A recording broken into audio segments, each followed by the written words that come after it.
जय हिंद दोस्तों, welcome to the dream school.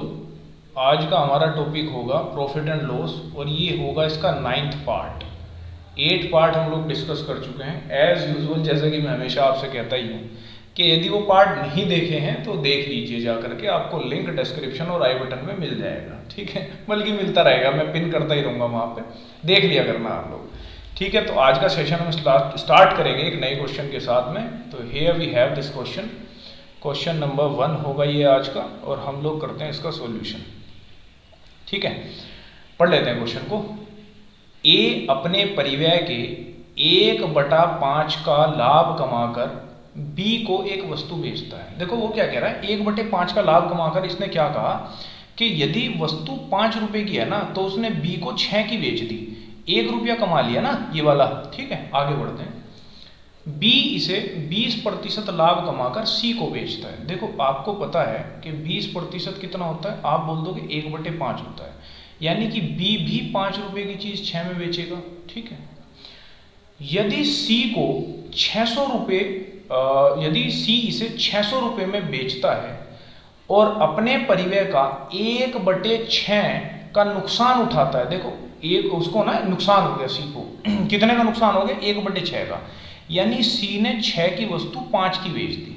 ठीक है, तो ए के लिए वस्तु का लागत मूल्य है। देखो ये यहां इसने क्या कहा, यदि सी इसे 600 रुपये में बेचता है। ठीक बात है। अब देखो ये जितनी डिटेल इसने दी हुई थी हमने अभी तक वो लिख ली। ऐसे क्वेश्चन इस तरीके से बहुत आसानी से किए जा सकते हैं। ए ने 1/5 लाभ कमाया, बी ने 20% लाभ कमाया और सी ने 1/6 की हानि कमा ली। ठीक है, अब देखो तरीका ये है कि इस तरफ जितनी वैल्यू लिखी हुई है इनकी इंटू करके आप यहाँ लिख दो, गुणा करके। इस तरफ जितनी लिखी हुई है इनकी यहाँ, लेकिन यदि विपरीत जगह कोई सेम वैल्यू मिलती है ना तो आपस में कट जाती है। जैसे ये 5 इधर है और 5 इधर है तो काट दिया हमने। ये 1/6 इधर है, ये 1/6 इधर है, ये भी साफ कर दिया। अब देखो यहाँ क्या बचा, यहाँ बचा 5 और इधर क्या बचा, इधर बचा 6। ठीक है, अब देखो मैं ये कह रहा हूं सी ने वस्तु 6 रुपए की बेची है, लेकिन सवाल कह रहा है 600 की बेची है। इसका मतलब यहां 2 जीरो चिपकाओ और यहां भी 2 जीरो लगा दो, क्योंकि इधर लगाई है तो इधर भी लगाई होगी।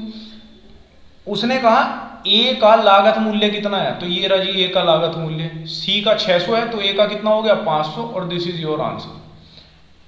बड़ी अमेजिंग सी लगी होगी आपको ये बात। ठीक है, इसलिए 600 और 500 आपका आंसर हो गया। चलते हैं अगले क्वेश्चन की ओर। क्वेश्चन नंबर 2, देखो रीड करते हैं इसको। ये क्या कह रहा है, 3 बिचौलियों के माध्यम से एक व्यक्ति के पास जमीन का एक टुकड़ा आया। ठीक है, प्रत्येक को 20% का लाभ हुआ। यदि व्यक्ति ने 3,45,600 रुपये में जमीन खरीदी तो जमीन का मूल्य कीमत क्या थी, जमीन की मूल कीमत क्या थी। देखो भाई आपको पता है जब कोई जमीन खरीदते हैं ना तो बिचौलिए घुस जाते हैं, दूसरी भाषा में कहते हो दलाल, उन्हें पैसा चाहिए कुछ। तो इन्होंने कहा कि 3 बिचौलिए हैं और प्रत्येक ने 20-20% रुपये खाए हैं। 20% होता है 1/5, यानी पहले वाले को यदि जमीन 5 की मिली होगी तो उसने 6 की बताई होगी, दूसरे वाले को 5 की मिली होगी उसने 6 की बता दी होगी, अपना भी तो कमीशन खाना है। तीसरे वाले को 5 की मिली होगी उसने भी 6 की बता दी होगी। ठीक बात। अब हम इन्हें इंटू कर लेते हैं। यहाँ की इंटू करी तो कितना हो गया, 125। ठीक है, और यहाँ की इंटू करूंगा तो कितना हो जाएगा, आपको बताइए 6 का क्यूब है ये, तो कितना हो जाएगा 216। ठीक है, 216, यानी यदि जमीन 125 रुपए की थी तो उस बंदे को वो 216 की मिली होगी। लेकिन सवाल कह रहा है वो जमीन हमें कितने की मिली है, 3,45,600 रुपए की मिली है। कितने की मिली है, 3,45,600 की। हमारा सवाल क्या कह रहा है कि वो जमीन कितने की है, 216 की। ठीक है, अब देखो यदि मैं इस 216, आप इसे ऐसा कर लो, चलो 3,45,600 की उस सवाल ने बताई और हमारी कितनी आई है, 216 की। ठीक है, और इंटू कर देंगे हम इसमें 125। ठीक है, अब देखो गुणा भाग करते हैं। मेरे ख्याल से 6 से कट जाने चाहिए दोनों के दोनों। 6 से काटो, ये कितना हो गया 36, ऊपर 6 से काटेंगे, 6 पंजे 30, इधर 45 हो गया, 6 सत्ते 42, 6 छंग 36, 2 जीरो लगी हुई है। फिर 6 से काट लो, ये 36 से पूरा ही कट जाएगा, 36 कम 36 और 36 छिक। ठीक है, ये पूरा कट गया 1600 बार। अब देखो मुझे क्या करना है, 1600 की गुणा करनी है कितने में, 25 में। ये 1600 है, चलो 2 जीरो इधर लगा देते हैं, ठीक है। 1600 की मुझे गुणा करनी है कितना, 125 में। तो आपको पता है 16 पंजे कितने हो गए, 80। एक जीरो लगा दी, देखो 2 जीरो यहाँ पहले से वो लगा ली, 8 बज गए। 16 दूनी 32 और 8 40, 16 और 2 20। तो कितने की वो जमीन थी, तो आप वो कह दोगे वो जमीन कितने की थी, वो जमीन थी 2 लाख रुपए की। और इस बंदे को कितनी मिली है, 3,45,000 की। लेकिन हमसे पूछा है कि उसका पहला मूल्य बताओ, तो पहला मूल्य होगा 2 लाख रुपए। ये होगा आपका आंसर। समझ में आई बात, ठीक है।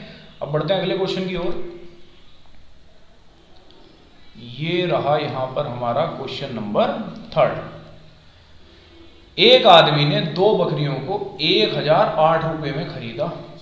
उसने एक को 20% हानि और दूसरी को 44% लाभ पर बेच दिया।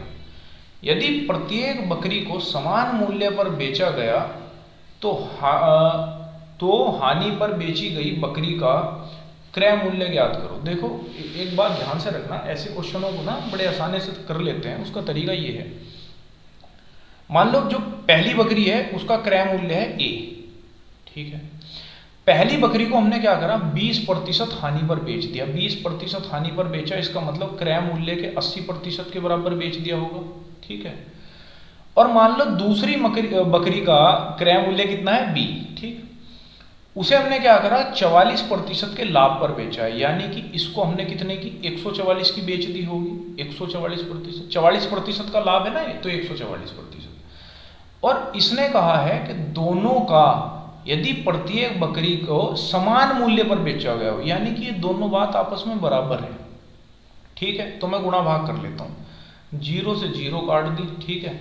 4 से भाग करूंगा, 4 दूनी 8, 4 से भाग लगाऊंगा, 4 तिया 12 और 4 से 24। अभी और भी हो सकता है, ये 4 से हो जाएगा, 4 पंजे 20 और 4 निम 36। यानी कि मैं यहाँ से ये निकाल पाया आराम से कि A बटे B बराबर होगा 5 बटे 9। यानी कि एक बकरी का क्रय मूल्य तो 5 रुपये था और एक बकरी का क्रय मूल्य कितना था, 9 रुपये। टोटल बकरी मैंने देखो यहाँ पर कितने रुपए में खरीदी है, आप बोल दोगे 14 रुपए में खरीदी है, लेकिन सवाल कह रहा है 1008 में खरीदी है। समझ में आई बात, सवाल कह रहा है 1008 में खरीदी है। तो मैं क्या करने वाला हूँ, 1008 को फिर मैं डिवाइड कर दूंगा, ठीक है। 1008 को भाग कर दूंगा कितने से, 14 से। समझ में आ गई आपकी बात। अब देखो यहाँ गुणा भाग कर लेते हैं। 14 सत्ते कितने हो गए, 98, 2 बचे इधर, 14 दूनी 28, ये आया। उसने कहा है जो बकरी आपने हानि पर बेची थी ना, उसका मुझे बताओ क्रय मूल्य कितना था। देखो कौन सी बकरी हानि पर बेची थी, आप बोल दोगे जिस बकरी का क्रय मूल्य A है ना, वो हानि पर बेची है। तो इसका क्रय मूल्य कितना है, 5। तो मैं इसमें 5 से गुणा कर दूंगा, क्योंकि जो भी चीज मुझे निकालनी है उससे गुणा कर दो। 5 दूनी 10, 5 सत्ते 35 और 1 36, ठीक है। यानी कि जो बकरी मैंने हानि पर बेची थी वो कितने रुपए की ली थी, तो आप बोल दोगे वो 360 रुपए की ली थी। समझ में आ गई आपके ये बात अच्छे से। तो हम अगले क्वेश्चन की ओर बढ़ते हैं। ये होगा हमारा क्वेश्चन नंबर 4। अब देखिए, 2 घड़ियों का कुल क्रय मूल्य 840 रुपए है। एक को 16% लाभ पर और दूसरे को 12% की हानि पर बेचा जाता है, ठीक है। पूरे लेन देन में कोई लाभ या हानि नहीं होती, या हानि या लाभ नहीं होता, एक ही बात है। उस घड़ी का क्रय मूल्य जिस पर दुकानदार को लाभ होता है, ये हमें बताना है। देखो मेरी बात समझो आप, एक घड़ी को मैंने बेच दिया लाभ पर, कितने लाभ पर, 16% के लाभ पर, ये लाभ के लिए प्लस लगाया भाई। दूसरी घड़ी को बेच दिया मैंने 12% की हानि पर, ठीक है। सवाल ने कहा है जो पूरा सौदा हुआ ना इसमें, तो इसमें ना तो कोई लाभ हुआ ना हानि हुआ, 0% रहा मामला, ठीक है। तो हम ये बोलेंगे कि 16 में से 0 गए, 16 ही बचे, और 0 में से -12 घटाएंगे तो 12 आ गया। 4 से भाग करेंगे, 4 तिया 12 और 4 चौक 16, यानी कि अनुपात कितना आया, तो आप बोल दोगे अनुपात आया 3:4, ठीक है। यानी कि जो घड़ी मैंने 16% के लाभ पर बेची है उसका क्रय मूल्य 3 रुपये है, और जो घड़ी मैंने 12% की हानि पर बेची है उसका क्रय मूल्य 4 रुपये है। समझ में आई बात। तो देखो यहां से मुझे पता चला कि मैंने दोनों घड़ियों पर कितने रुपए खर्चे, तो आप बोल दोगे 7 रुपये खर्च दिए, 3 इधर 4 इधर, 7 हो गए।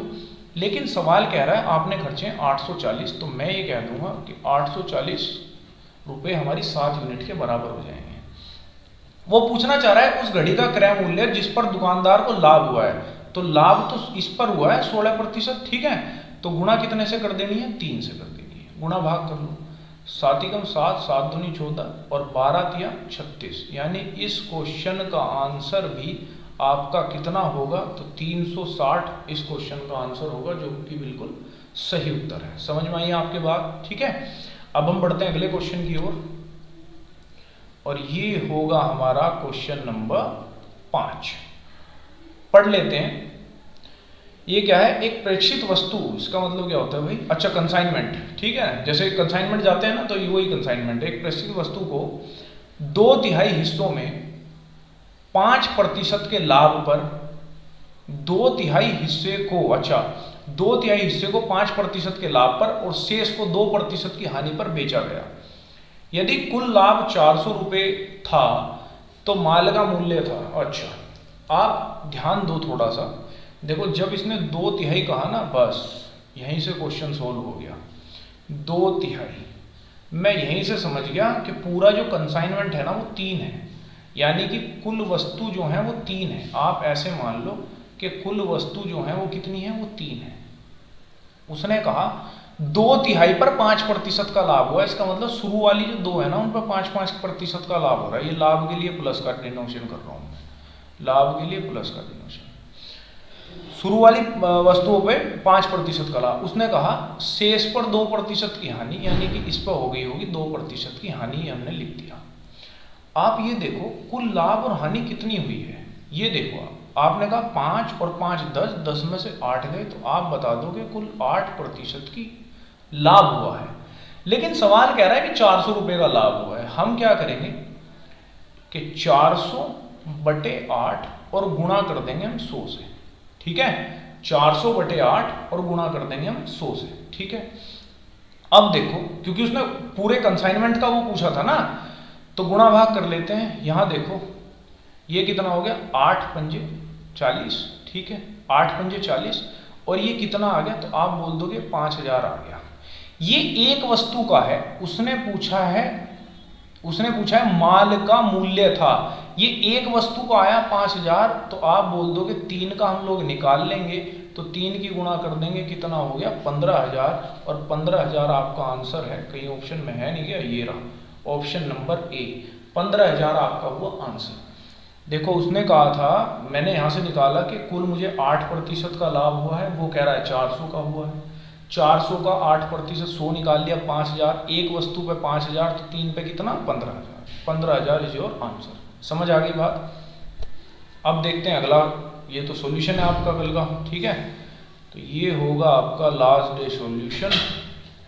अब देखो 12 किलो आलू को 63 रुपये में बेचने पर एक दुकानदार को 5% का लाभ होता है, ठीक। देखो ये रुपए वाले क्वेश्चन हम लोग पहले ही डिस्कस कर चुके हैं। आप इस चीज़ को कैसे लिख सकते हो, हमें पता है कि रुपए वाली वैल्यू ऊपर लिखनी है।